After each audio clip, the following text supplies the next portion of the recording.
It's time for Lefties Losing It. Let's start with this White House reporter learning an important lesson from Caroline Levitt. So if there were peaceful protests on Saturday for the militant parade, President Trump would allow that? Of course the president supports peaceful protests. What a stupid question. Raquel. Thank you so much, Caroline. Yes, stupid questions deserve brutal answers. She won't make that mistake again. Here is another supposed celebrity, a preachy clown called Doechii. She calls herself a swamp princess, and she seems to have missed the unhinged violence in LA. There are ruthless attacks that are creating fear and chaos in our communities in the name of law and order. Trump is using military forces to stop a protest. And I want y'all to consider what kind of government it appears to be when every time we exercise our democratic right to protest, the military is deployed against us. What type of government is that? You know, it's the type of government that upholds the law, that protects the innocent from the lawless. Doechii, if that's her name, sounds a bit like a fruit, a citrusy fruit, has a bit to learn there. Now to the ladies of The View, and Whoopi seems to think that California is some sort of a separate country and that the president cannot exercise his power over the rogue state. Whatever happened to states' rights? I thought that was what you do, because you tell the state, this is what we're thinking of doing. You know, you don't just send people in. You don't just send troops in. But what do I know? Well, you don't know much, Whoopi. We've worked that out. But if Whoopi's clueless, Sunny Hostin is utterly unhinged. Just listen to this. You are an army turned inside to police its citizens can cause chaos, fascism. And so I think that's the way. Civil war. And civil war. Yeah. I think that's the way we need to look at it. And let's hear from Sarah Haynes, who has some sobering news for the ladies. The great majority of Americans support Donald Trump's policy to deport every illegal immigrant. 66% of the American public actually thinks it is crime enough to be undocumented and therefore deported. That it's criminal to be undocumented? Yes, it is not. You know how the disagreement was in the beginning? We were told it was going to be violent criminals, and I think everyone at this table would agree. Yeah. Haul out the violent criminals, fine. But a very important distinction was 60% of the American public, 2/3 of independents, 90% of Republicans, and just a little under half of Democrats think the crime is in being undocumented. Even if it's a civil offense. Yes. Yeah, so what I'm true. saying is a massive amount of this country actually agrees with not how he's doing it, but with what he's doing. Well, actually, I'd say the majority would be pretty happy with how he's doing it. And I don't know where the ladies of The View were during the election campaign, but Donald Trump was pretty clear that his policy was to deport every illegal immigrant, not just those convicted of additional criminal offences. Joining me now is Newsweek's senior editor-at-large and Article 3 Project Senior Counsel Josh Hammer. Josh, the ladies of The View were not happy with those stats. I don't think people at CNN were particularly happy either when the reports were on their station, but it's migrants who have most strongly gravitated to Donald Trump over his immigration policies. Rita, and I live that out every day, actually, as a resident of South Florida. I mean, you see the Hispanic communities in the United States that have driven in droves to the Republican Party, to the camp of MAGA, to America First, Donald Trump's broader coalition. This is a long-time trend. It's been going on for at least a decade by now. Donald Trump actually in 2020, in the 2020 election that he lost to Joe Biden, actually did better among Hispanics in general in about a half century. He did orders of magnitude better in 2024. This is a huge trend there. He actually outright won the male Hispanic vote in the 2024 exit polls there. I mean, this has totally taken the Democratic Party by storm. I mean, think back to 2008. Think back to Barack Obama and the whole notion of this intersectional rainbow coalition of the ascendant, this identity politics grievance coalition of aggrieved interests. You have the gay community and the immigrant community and the this and the that and the that there. And it's all kaput. It's totally down the drain at this point. They are scrambling to put Humpty Dumpty back together again, but they have no idea where to go from here.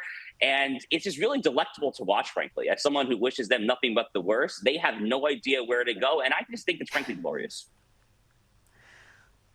Oh, I love that. Now, we all know late night TV comics in America have completely lost the plot. They've turned into unwatchable leftist activists spewing all sorts of hysteria and lies. And Blackface enthusiast and misogynist Jimmy Kimmel is a prime example.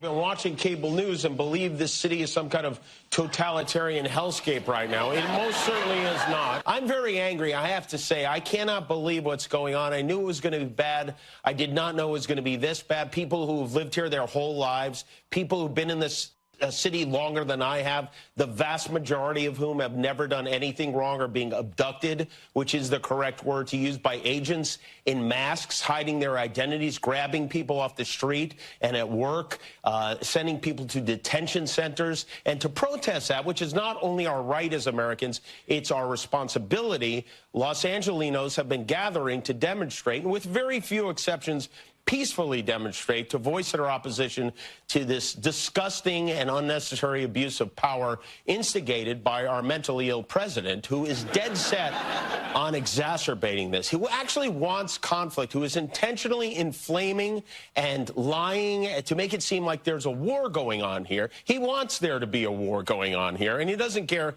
who gets hurt in it. There's a riot outside. Josh, I can't believe his audience is circling the drain. I don't even know where to start with all that. First, the denial that the riots are even happening, then the demented hysteria about Trump and abductions and civil war. Is Jimmy Kimmel just profoundly ignorant, or is he lying? Rita, it was 5 years ago that the United States endured one of its tumultuous summers in the history of our country. We had the summer of love, the summer of the 1619 riots, as they're called, the Black Lives Matter and Antifa riots there. And it was actually just over a week ago that we had the 5-year anniversary of the somewhat infamous op-ed from Senator Tom Cotton of Arkansas calling to send in the troops. As it turns out, Tom Cotton's op-ed was harrowingly prescient, actually, because we're facing the exact same situation now in Los Angeles. And the same way that the media, the same way that they have learned nothing when it comes to trying to put Humpty Dumpty back together again with this intersectional rainbow illegal immigrant, whatever it is, coalition on the left there, so too have they seemingly learned nothing whatsoever when it comes to the overwhelming, abiding moral imperative of law and order when it comes to anarchy and domestic insurrectionary activity here. I think back to the infamous CNN Chiron during the St. George Floyd riots in 2020 there, where there was that reporter standing there with a Kevlar helmet and it said fiery but mostly peaceful protest. That's basically the same energy, the same spirit, you might say, that Jimmy Kimmel is channeling in this not particularly funny quasi monologue that we just heard there. You know, these are not mostly peaceful protests, as the video that the viewers are watching right now makes entirely clear. These are extraordinarily violent protests there. Police have been clamoring, actually, for the Federal National Guard to get involved. Karen Bass, the chief of the police there, if you actually listen to what they're saying, they are saying we are overwhelmed. We actually need federal law enforcement to come back up the LAPD now. This is not peaceful stuff. And all this is done, Rita, all this is done with an ultimate intent to try to disintegrate the United States from within. That is the left-wing sentiment here, there, and everywhere. It is not to build, but is to tear down. They are trying to tear down the United States. They are trying to tear down every other major European country, Australia, New Zealand, every other first world country around the world. I'm here in Israel right now. The same thing here with the Israeli left. Everywhere you are throughout the world, the left has the exact same mentality, which is to destroy and to tear down the nation's civil society. It's playing out, though, in particularly stark terms right now back home for me in Los Angeles. Now, what we've all been waiting for, Josh, is the input of Kim Kardashian. The reality TV star described immigration and customs enforcement deportation raids as inhumane, and that prompted a top Department of Homeland Security official to fire back. Assistant DHS Secretary Tricia McLaughlin wrote on X, Kim Kardashian, which one of these convicted child molesters, murderers, drug traffickers and rapists would you like to stay in the country? And she also included with that post mugshots and the profiles of the criminality of these 4 illegal immigrants that were recently nabbed in ICE enforcement operations.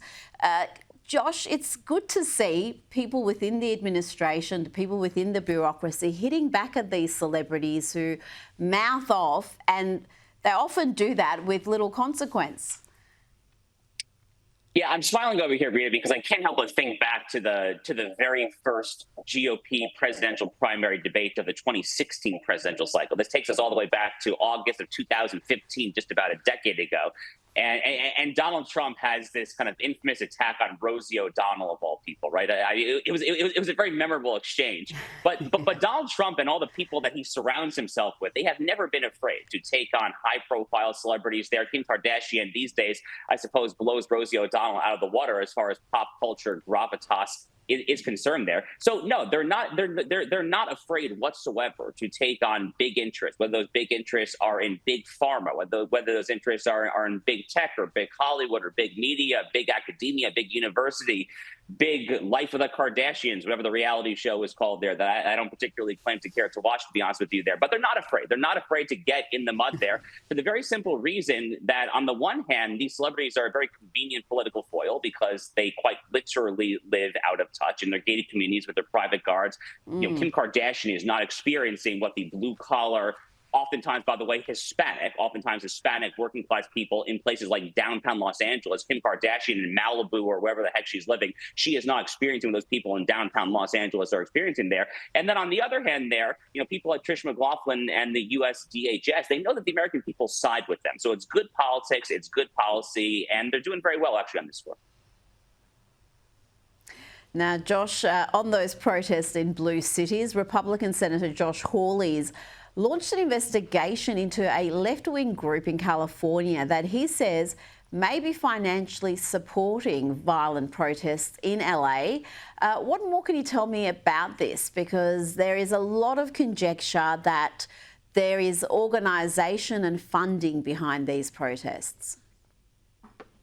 So we don't know a ton yet, is the very short and honest answer. I'm hoping to learn more. I was very happy to see that Senator Hawley is putting out this notice of investigation there. And this is the sort of thing that the federal government should be investigating there. Congress has the subpoena power. DHS, DOJ have a lot of powers at their disposal within the bureaucracy of the executive branch as well. Now, we do know that whether it comes to the 2020 Black Lives Matter Antifa riots, whether it comes to the post-October 7th pro-Hamas riots on American university campuses, we definitely do know that there have been outside funders. We just don't know to this day exactly the constellation of entities there. We highly suspect that individuals like George Soros are involved. There are very shady left-wing organizations. One is known as Arabella Advisors. They are known to kind of try to mobilize activist left-wing organizations. But the left has a very complicated network, Rita. Unfortunately, actually, the recent murderer of the two Israeli diplomats in Washington, D.C. was actually very involved in some of these far-left grassroots circles as well. It's an extraordinarily shady picture, actually. And I think, actually, this is not talked about very frequently, but one of the most important imperatives for people on the right in America right now, especially when it comes to investigative journalists who really have the wherewithal and the chops to actually do this, I think to try to kind of systematically break down some of these very sketchy left-wing organizations there, try to actually find out where the bank accounts are coming from, try to find out who is dropping off in mysterious 3 a.m. truckload overnight fashion, who is actually dropping off the body armor and the vests and the Kevlar helmets, at the bus station in Los Angeles, and basically telling these people, okay, here's what you need to go ahead and then stand up to the man, stand up to the LAPD. Again, we don't actually know to this day exactly who is funding this, but we see it out in the open, and it's been happening for a long time now. I distinctly remember this exact same sort of thing happening in those first few months of the 2020 George Floyd riots there. So it's been going on for a long time there. Unfortunately, we haven't gotten a whole lot in answering this question, but I'm happy that Josh Hawley's on the case. Yeah, I think it's finally time to have a little bit of a real investigation into what's happened there, because there's now an appetite to actually find out the truth. The FBI is interested, certainly the Justice Department will be interested, and Senator Hawley is going to be pushing this hard. Now, today on Lighter News, the President and the First Lady were at the Kennedy Center to see Les Mis, and he was not one bit fazed, Donald Trump, with the prospect of actors boycotting the event. It's been reported that some actors may be boycotting tonight. I couldn't care less, honestly. All I do is run the country well. The economic numbers, you saw them today, they're setting records. We took $88 billion in tariffs in 2 months, far beyond what anybody expected. There's no inflation. People are happy. People are wealthy. The country is getting back to strength again. That's what I care about. And we're going to have a safe country. Josh, this was the President's first visit to the Kennedy Center since he became its chairman back in February. He said that he's going to restore it to its former glory. And the reports are there was a little bit of booing, but mainly cheers and even chants of USA throughout the arena. Yeah, well, this is why he's president of the United States, right? Is that he is able to say with a straight face and in quite humorous fashion, I might add, he's able to say, I couldn't care less when it comes to the possibility of a boycott from these presumably overpaid actors to go up there and emote and gesticulate and make all these things about how Donald Trump is an evil fascist or whatever there. I mean, I think back as well to when Donald Trump signed his most recent iteration of the travel ban, putting limited or full restrictions on entry into the United States from 12 countries throughout the world there. And he has this kind of video that he records sitting at the Resolute desk in the Oval Office in the White House, and he looks at the camera and says, "We don't want them." I mean, what a common sense sentiment. We don't want them. We don't want them. I couldn't care less. This is why Donald Trump is president. He has this innate kind of inherent political appeal to Joe Working Man. He is really kind of the class trader billionaire, the guy who has made oodles of money and has made a global brand icon for himself. But the way that he speaks, the way that he acts, just directly resonates heart to heart with the working men and women of America there. This clip is getting another example of that, I think. It's amazing that a billionaire is so relatable, and a billionaire who's led the life he's led. Now, the New York Post reports President Trump has been receptive to Elon Musk's apology for that X meltdown. Musk admitted he had gone too far in his personal attacks. No kidding, mate. President Trump told the Post, "I thought it was very nice that he did that." But Josh, the president, wasn't willing to say that he'd let bygones be bygones with the Tesla SpaceX CEO. And I don't think that's a surprise. For Musk to do that so publicly, it's going to take a lot for that trust to be restored. Yeah, I mean, to put it mildly, I mean, Elon overreacted would probably be the most polite way I can put it there. I mean, he took a personal, he took a policy disagreement. He took a very reasonable disagreement over the so-called big, beautiful bill and whether or not this is the best way to be appropriating funds there, whether or not it should be a committee by committee, one big bill. Okay, whatever. That's a legitimate debate that people on the right can definitely have with it themselves. But he took it so personally, and the way that he reacted there, I mean, essentially calling Donald Trump a pedophile by talking about the Epstein files there. Oh, no. I mean, not an easy thing to walk back into right there. Having said that, I appreciate the instinct. I appreciate the instinct to try to walk back, to try to make amends. It's frankly very gracious of Donald Trump if he is willing to kind of just let bygones be bygones after such a short period of time. It's best for the right. It is best for the American right. And as someone who wants the American right to succeed, this is where ultimately I come down. It is best for the American right to try to get these two titans to try to let bygones be bygones there, but easier said than done because, again, Elon Musk dramatically overreacted here. But the guy's the wealthiest man in the world. And think of it this way, Rita. If you are Donald Trump, if you are MAGA, if you are the America First movement, if you are the Republican Party, et cetera, and so forth there, you don't want to alienate Elon Musk. You ultimately do want Elon Musk on your side for pure kind of cynical funding reasons, if nothing else there. So that's ultimately where I come down. And it seems like Donald Trump seems to agree with that there. But, boy, he's being very gracious because Elon Musk had some very nasty things, to put it mildly.